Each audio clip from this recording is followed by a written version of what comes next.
So good afternoon, everyone. Good afternoon, sir. So I am Jocelyn S from EDUC PA. So I am the first reporter from the group that is entitled Compassionate Artists. So we are here to discuss the notable artists. So the notable artists consist of two. So we have a local and a foreign architect. So now I'm going to start with the local architect. Okay, next slide please. So the first architect is C. Carlos Arguelles. So he is a contemporary of Juan Macfil.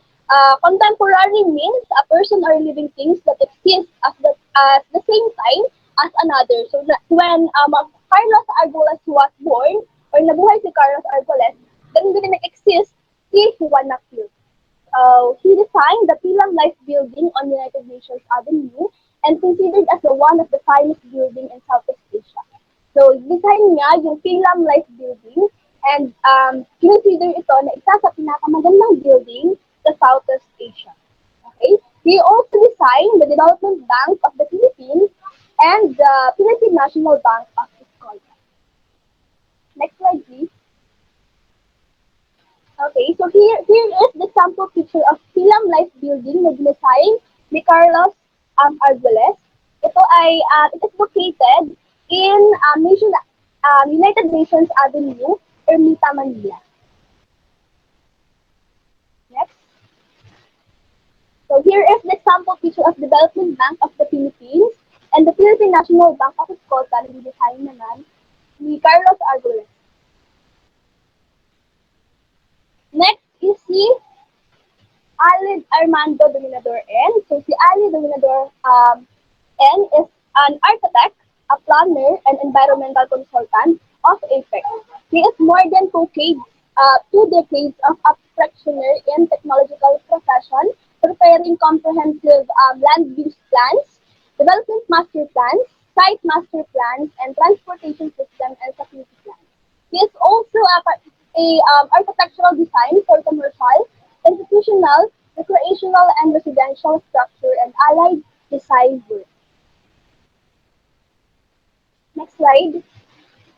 So here is the example picture of APEC, so Asia Pacific Economic Cooperation, the comprehensive land use plans, development master plans, and transportation system and facility plans.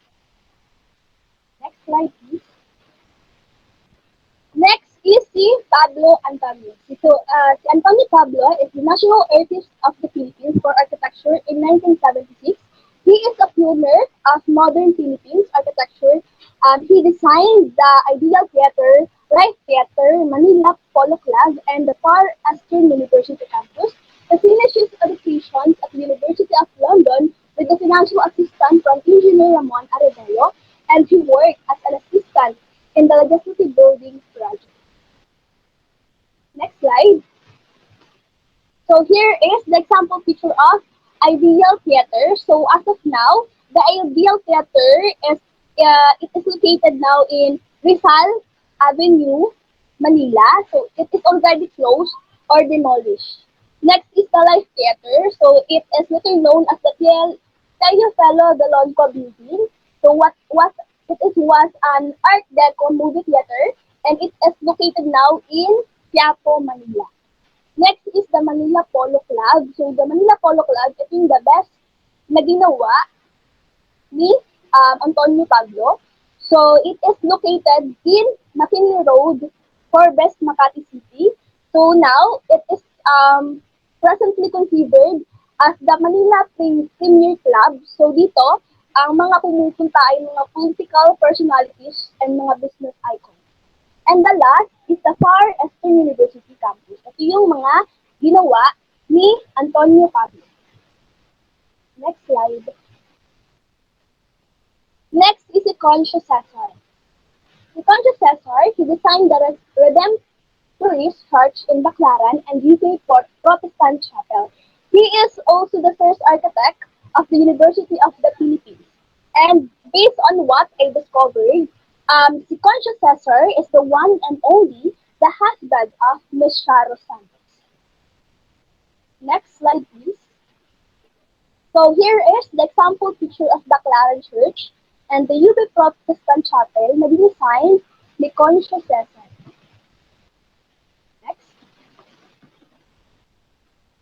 Next is si Juan de Guzman Arellano.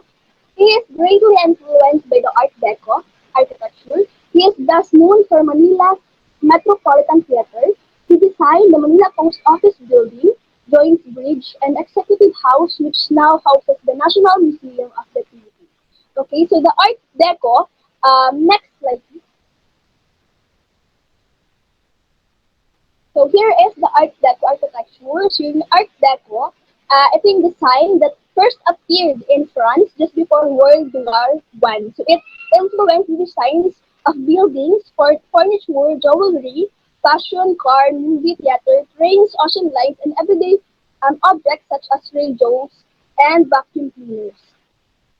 Next is the Manila Post Office Building. So, Manila Post Office Building is commonly called now as Manila Central Post Office, so which serves as the House of the Philippine Postal Corporation. So, nag-serve siya as the house ng mga Philippine Postal Corporations. And also, it is the house of main mail sorting distribution operations of the Philippines. So, nag-serve din siya na houses of ng mga main mail sorting distribution operation dito sa Philippines. Next is the Joint Bridge. Ito yung sikat na bridge dito sa Pilipinas. And next is the last is the National Museum of the Philippines na tinawag siyang dati siyang tawag na House Executive. So ito yung mga ginawa or dinesign ni Juan de Guzman Arellano. Okay? So the next presenter would be Ma'am Jenny Espejo.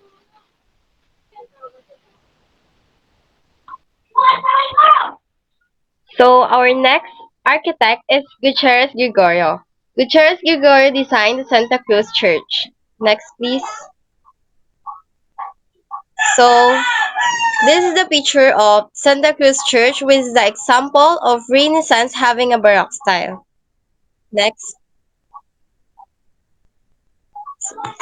Next architect is Luxin Leandro. He is the national artist of the Philippines for architecture in 1990. Best known for the Cultural Center of the Philippines, Church of the Holy Sacrifice in the University of the Philippines in Diliman, St. Andrew's Church, Antipolo Church, and Philippine International Convention Center. Luxin Leandro was born August 15, 1928 and died November 15, 1994. He was a Filipino architect, artist, and interior designer known for his use of concrete, floating volume, and simplistic design in his various projects. He was fond of modern painting and Chinese ceramic.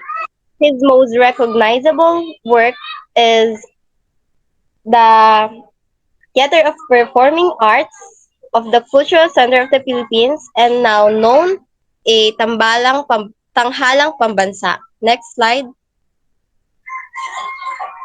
So, this is these are the works of Luxin Leandro, the Holy Sacrifice Church, Antipolo Church, St. Andrew Church, and the Philippine International Convention Center. Next slide. So, our next architect is Luis Lira, first Filipino architect with a Master of Architecture degree of the Frank Lloyd Wright School of Architecture. Global-led architect holding architectural licenses in two countries, which is USA and Philippines. An award-winning architect, design corresponding and best-selling author. First audiobook, Frankly. Next, please.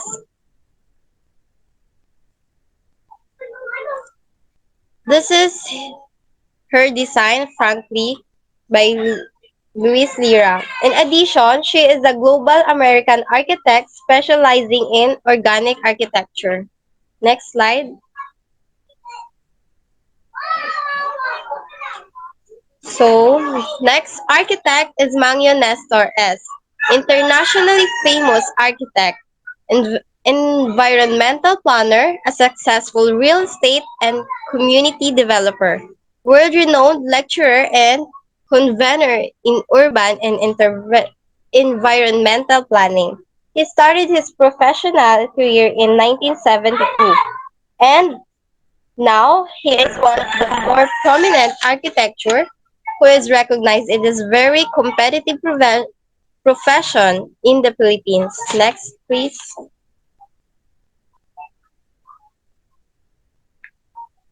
So next architect is Manosa Francisco, a famous for his design of the Coconut Palace in Tagaytay, most spoken champion of an indigenous Filipino architecture, book entitled Designing Filipino, which showcases his design for 10 residential.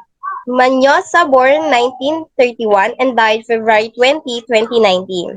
Francisco or Bobby was a Filipino architect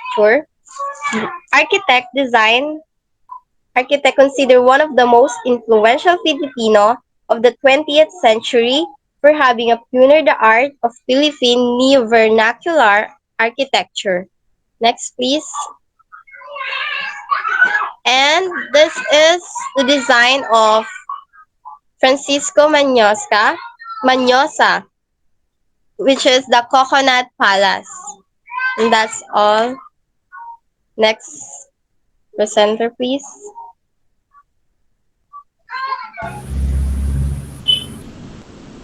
So now we will proceed to Manosa Jose.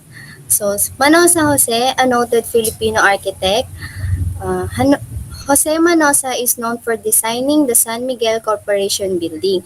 He believes that not only prominent and well-to-do families deserve the services of an architect. So si Manosa Jose, kapatid siya ni Francisco Manosa, yung kaninang kaka-report lang. So, Jose has greatly influenced the practice of architecture in the Philippines and heads one of the larger firms in the country. Under his guidance and leadership, his firm JTMA has realized a myriad of projects and all worthy of mention within the focus of global arena. So si Manosa Jose, naniniwala po siya na ang serbisyo ng isang architect ay hindi lamang po para sa mga mayayaman, kundi din sa mga may kaya at saka sa may hirap din. So next slide please. So ito po yung one of the greatest artwork po niya or architect po, San Miguel Corporation Building. So matatagpuan po yung San Miguel Corporation Building sa Mandaluyong, Philippines. Sa 40 San Miguel Avenue, Metro Manila, Philippines. Ayan po yung headquarters niya ng San Miguel Corporation Building. So next slide po. Ito naman po yung mga other works niya. Marie Immaculate Parish, Manosa Residence. Ito po yung bahay po nila ng mga Manosa. Siya rin po yung nag-design at kumuha niyan. Makatatagpuan po yan sa may Ayala, Alabang, Eagle Ridge Building, and Aquino Center and Museum. Yung mga famous works po niya. So next slide po. Next po si Papua Thomas, born on December 21, 1888. So, kilala po si Papua Thomas bilang first registered Filipino architect sa Pilipinas. So, one of the founders of Papua Institute of Technology, supervised the designing of the Philippine General Hospital on Taft Avenue and the training school building of Normal School. So, si Papua Thomas established Papua Institute of Technology January 1925. So, nanalo po siya ng Gold Medal of Honor and a Certificate of Recognition by the Philippine Institute of Architects and Cultural Award in Architecture by the City of Manila 1964. So, may nakareceive po siya ng Gold Medal Award. So, next slide po. So, ito po yung Mapua Institute of Technology. So tawag na po niyan sa school ngayon ay Mapua University. Mapua University. Dati po siyang Mapua Institute of Technology. So yung school na po to ang acronym po niya is MU. Tinatawag na po siya na MU ngayon ng university. Isa po siyang private Tarian Research-Oriented and Higher Education Institute located in Intramuros, Manila, and in Makati. So, kilalang-kilala po yung school na yan bilang one of the top IT school in Manila. So, next slide po. So, ayan po yung mga other works ni Mapua Thomas, Philippine General Hospital on Taft Avenue and Training School Building of Normal School. Yan po yung mga na-decide niya. So, next slide po. Si Nakpil Juan E. Isa po siyang teacher and a civil leader, a pioneer and innovator in Philippine architecture. He designed the 1937 International Eucharistic Congress. Moreover, he rebuilt and enlarged the Quiapo Church in 1930 and added a dome and a second belfry to the original design. So si Nakpiluan E, siya din po yung nag-reconstruct ng bahay ni Jose Rizal sa Calamba, Laguna. So tingnan po natin yung mga iba pa niyang works. Next slide po. So, among his major works are Jeronimo de los Reyes Building, Magsaysay Building, Rizal Theater, Capitol Theater, and others. So, tingnan po natin kung ano po yung mga itsura ng mga works niya. So, ayan po yung 1937 International Eucharistic Congress. Ito naman po yung bahay ni Jose Rizal na rebuild niya. Jeronimo de los Reyes Building, Rizal Theater, Iglesia ni Cristo Church. So, kilala po yung Iglesia ni Cristo Church sa San Juan bilang pinakamaganda at pinakamalaking church po, and UP Administration Building. So, next slide please. So, pang-apat po natin is si Ocampo Fernando. So, si Ocampo Fernando po, kilala po siya bilang Father of Philippine Modern Architecture. So, pinanganak po siya noong August 7, 1897. So, si Ocampo Fernando, he designed the Manila Cathedral, Antipolo Cathedral, and UST Chapel. So, some of his renowned works include the reconstruction of the Manila Cathedral and San Fernando, UST Central Seminary, and others. So, next slide po. So, ayan po yung mga works niya. Manila, Antipolo, and UST Chapel. So, yung Manila Cathedral po also used as a venue of frequent mass for former President of the Philippines, Corazon Aquino. So, nakilala po yung Manila Cathedral bilang Requiem Mass for former President, Philippine Corazon Aquino. Doon po siya naging famous. At siya po yung pinakamagandang church sa Pilipinas. So, last po is si Palacio Genaro. So, siya po yung nag-design ng San Sebastian Church. So, yung San Sebastian Church, kilala siya bilang dati po siyang tawag na Minor Basilica of San Sebastian, better known as San Sebastian Church. So, matatagpuan po siya sa Manila, Philippines. Yung San Sebastian Church, isa po siyang Roman Catholic Church. It is a church of parish of San Sebastian and also a shrine of Nuestra Senora del Monte Carmelo or Our Lady of Mount Carmel. So, yung San Sebastian, natapos siya noong 1891. So, nanoted siya bilang isa sa pinakamagandang church sa Pilipinas because it is only still building church in the Philippines. It was designated as a National Historical Landmark in 1973 and as a National Cultural Treasure in 2011. So, tingnan po natin yung itsura ng San Sebastian Church. Yan. So, San Sebastian Church is under the care of Order of Augustinian Recollects who also operate the San Sebastian College Recollectos. It is located at Plaza del Carmen at the eastern of Recto Avenue in Quiapo, Manila. So, that's all. And the next reporter will be Dinnalyn G.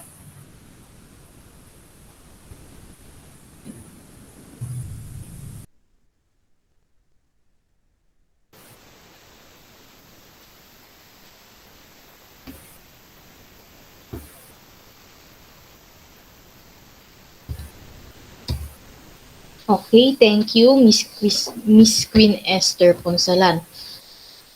The next architect is Ildefonso P. Santos Jr. Santos graduated from the University of Santo Tomas in 1954 with a degree in the field of architecture. He then pursued a second degree in architecture as well as a Master of Architecture degree at the University of Southern California School of Architecture. He was a Filipino architect who was known for being the father of Philippine landscape architecture, and he was recognized as a national artist of the Philippines in the field of architecture in 2006. He died of heart failure. And ito po yung isa sa mga gawa niya. Loyola Memorial Park in Marikina City and Paco Park, Tagaytay Highlands in Cavite, and Crystal Spring in Los Baños, Laguna. The next architect is Carlos Antonio Santos Viola.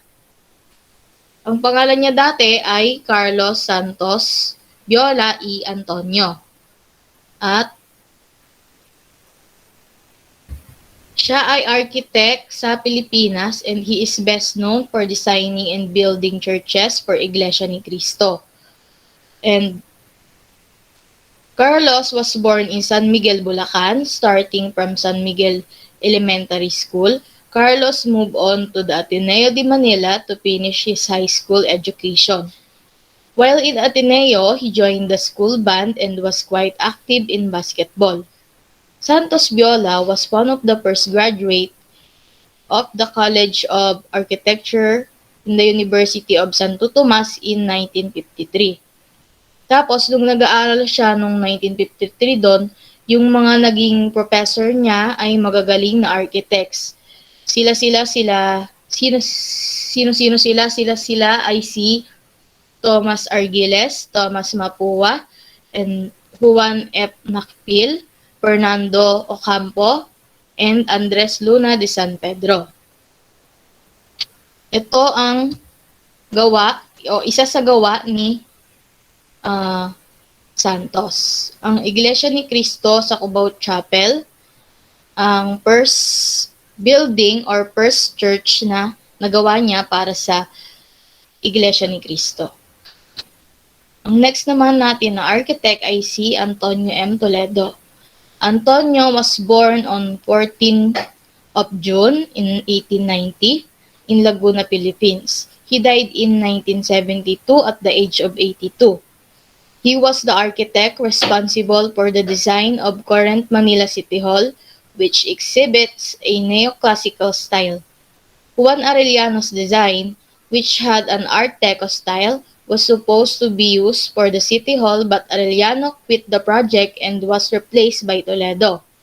Shortly after its reconstruction, or the construction rather, the City Hall had a floor area of 8,422 square meters and had around 200 rooms. At ito ang isa sa mga gawa niya, ang Agriculture and Finance Building and the Legislative Building in Manila City Hall. The next is, punta po tayo sa ating mga foreign architects or artists. Next is si Albar Alto or Yugo Albar Henrique Alto. He was a Finnish architect and designer. His works includes architecture, furniture, textiles, and glasswares, as well as sculptures and paintings. Ito ang isa sa mga gawa niya. The Bell Tower, Municipal Hospital, Defense Corps Building, Blipuri Library, Helsinki University, Helsinki House of Culture, and the last one in the presentation is Baker House. And the last architect, Gottfried Boehm. Gottfried was German architect and sculptor. His reputation is based on creating highly sculptural buildings made of concrete, steel, and glass. After graduating in 1947, Gottfried worked for his father until his father's death in 1955. and then he later took his firm. In the following decades, Boehm constructed many buildings around Germany, including museums, civic centers, office buildings, homes, apartment buildings, and churches. And in 1986, he became the first German architect to be awarded the prestigious Pritzker Prize. Among the most recently completed construction projects involving Boehm are the Hans Otto Theater in Potsdam in 2006. And ito po isa sa mga gawa niya. Yung Sublin Office Building, Municipal Building, and Bank, the Bank 1, and Town Hall in Bensberg. The next one is the restaurant in Bad. Public library, the last one. And that's all. And the next reporter is Mr. Joshua. Mr. Joshua, are you there? Okay, yes. Rinig po ba ako loud and clear? Okay, so good morning, sir and classmate. I am Joshua Eliezer de Colardo, continuing the report on foreign architects. So, okay, let's proceed. Walter Gropius is a German architect and founder of the Bauhaus School. So, he is widely regarded or kilala po si Walter Gropius as one of the pioneering masters of modern architecture. So, we're transitioning from traditional to modern architecture. He is also the founder of Bauhaus in Weimar. So, yung Bauhaus po, o Staliches Bauhaus, commonly known as Bauhaus, is a German art school for architects operational from 1919 to 1933 that combined crafts and the fine arts. So these are his accomplishments. Next slide po. Okay. These are his famous works. The Bauhaus, the architecture school in Dessau, Germany, and he also designed the Harvard Graduate Center in Camp Beach, Massachusetts. Okay, next slide po. Okay, next is Adolf Luz.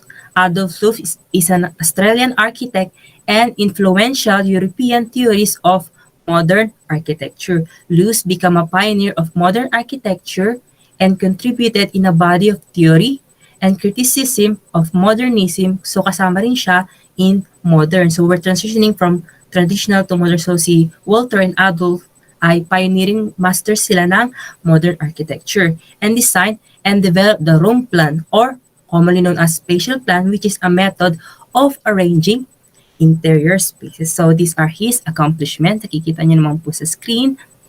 Okay, next slide po. So these are his famous works. The Kaff Museum, Wohnung Leopold Langer, Wohnung Rudolf Krauss, and Shoe House, Rufer House, Steiner House, Horner House, and the Villa Strauss. So yung Shoe House po, Rufer House, Steiner House, Horner, ay mga model po sila ng mga bahay. So marami pa kayong makikita sa bansa nila na yan because it is a kind of model na dinesign po ni Adolf Luz. Okay, let's proceed. Next is Fumiko Maki. Si Fumiko Maki po ay isang Japanese architect who teaches at Keio University in SFC. In 1993, he received the Pritzker Prize for his work. So, ang Pritzker Prize po sa mga architect, it is a very big deal po sa kanila. Para po itong kumbaga sa mga artista, yung parang Oscars. Sa kanila, ang Pritzker Prize is a very huge award para sa mga architect. Kumbaga, kilala ka na kapag meron kang gintong award. Also, he is known for exploring pioneering uses of new materials and fuses the culture of the East and West. So, yung una pong dalawa ay pioneering po sila ng modern architecture. Si Fumiko Maki naman po, ini-infuse niya po ang culture ng East at ng West. Doon po siya mas kilala. So, these are his accomplishments. And next slide po. Okay, these are his famous works. Hillside Terrace Apartment Complex in Fujisawa, National Museum of Modern Art in Kyoto, and the Tokyo Church of Christ. Next slide po. Next is Kevin Roche. Kevin Roche is an Irish-born American, also a Pritzker Prize-winning architect. He was responsible for the design or the master planning for over 200 built projects both in US and abroad. So, kilalang kilala po to si Kevin Roche. He is very famous. So, these are his accomplishments. Next slide po.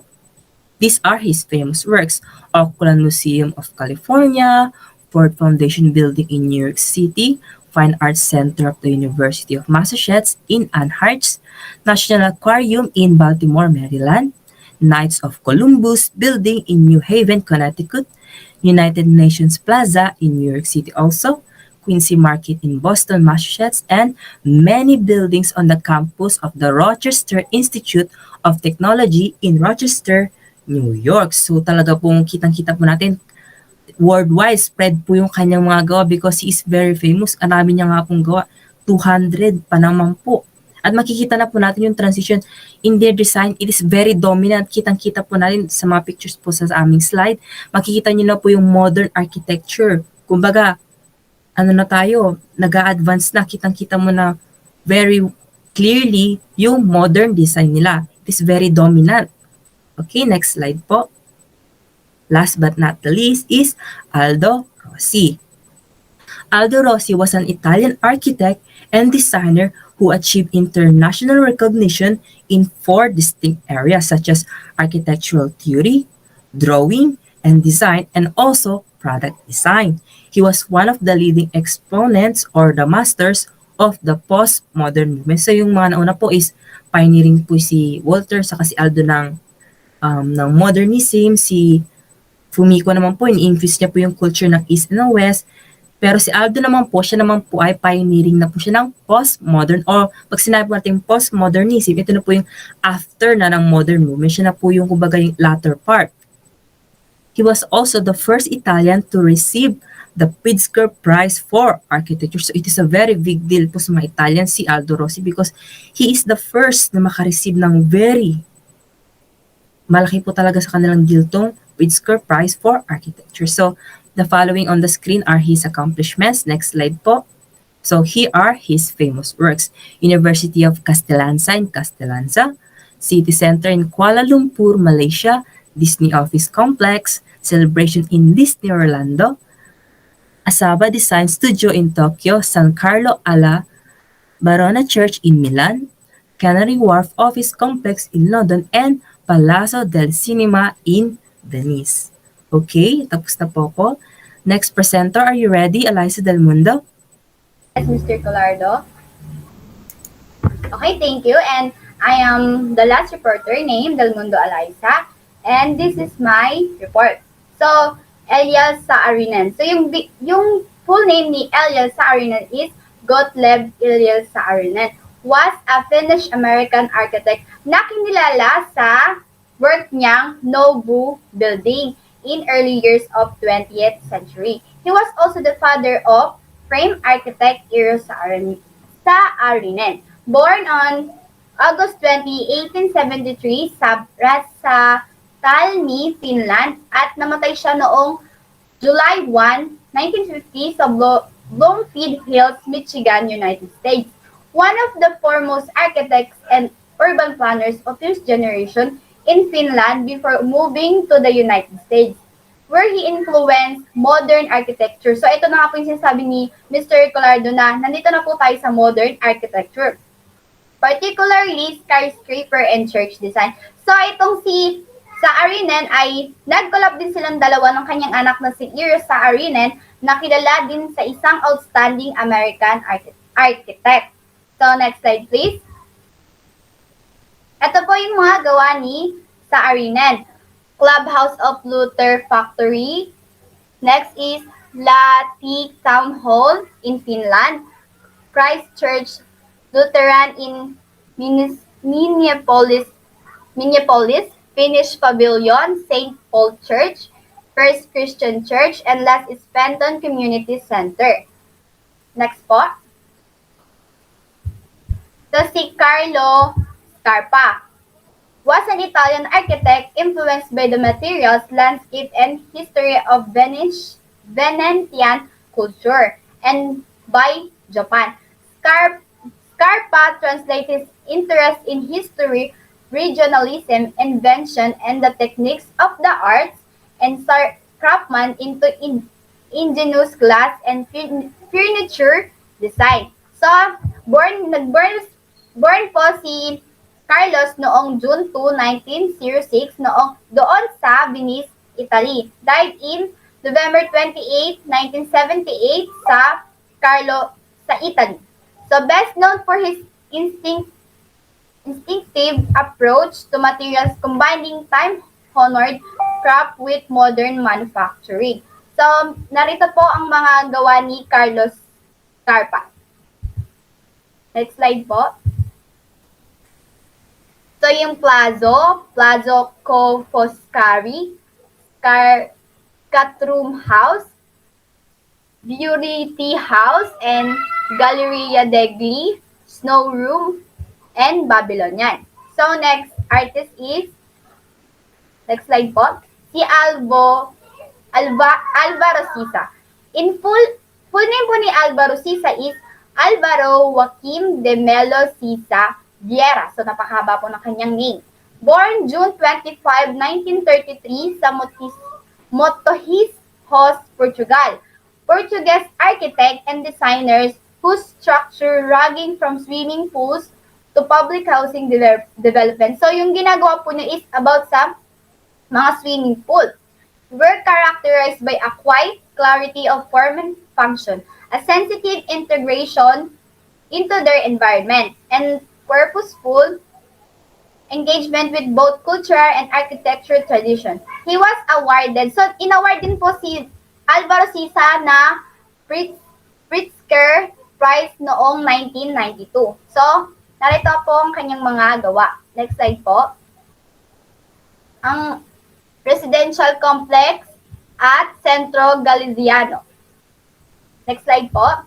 So, next artist is Kenzo Tange.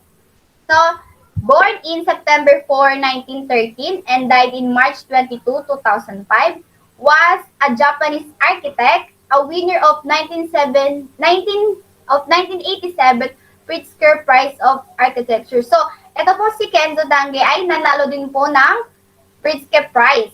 He was one of the significant architects of 20th century, combining traditional Japanese style into modernism. So, ito po si Kenzo Tange ay pinag-combine niya po yung traditional Japanese tsaka yung modern and design major building of 5 continents. So, nag-design din siya ng building sa 5 kontinente. So, next slide po. And this is his mga gawa. Peace Memorial Park. Next is St. Mary Cathedral in Tokyo. Tokyo Metropolitan Prefectural Government. Nanyang Technological Tokyo Dome Hotel. So, ayan po yung mga gawa ni Kenzo Tange. Next slide, please. So, last is Floyd Rice, a world-renowned American architecture. So, Floyd Rice was born in Rickard Center on June 8, 1867, the son of William Carey Rice, a preacher and a musician, and Anna Lloyd Jones. So, ang mama at papa daw po ni Lloyd is si Anna at si William. So, a teacher whose large Wesley family had settled the valley areas near Spring Green. His early childhood was nomadic as his father traveled from one ministry position to another in Rhode Island, Iowa, and Massachusetts. So, yung papa niya daw po ay kung saan napupunta before setting in Madison. So, nagstay sila sa Madison in 1873. So, ito po yung mga gawa ni Frank. Next slide, please. Yung Kaufman House in Berwyn, Pennsylvania, Guggenheim Museum in New York, Johnson Wax Building in Wisconsin, Unity Church in Oak Park, Illinois. Ayan po. Maraming salamat po sa pakikinig. Thank you for watching.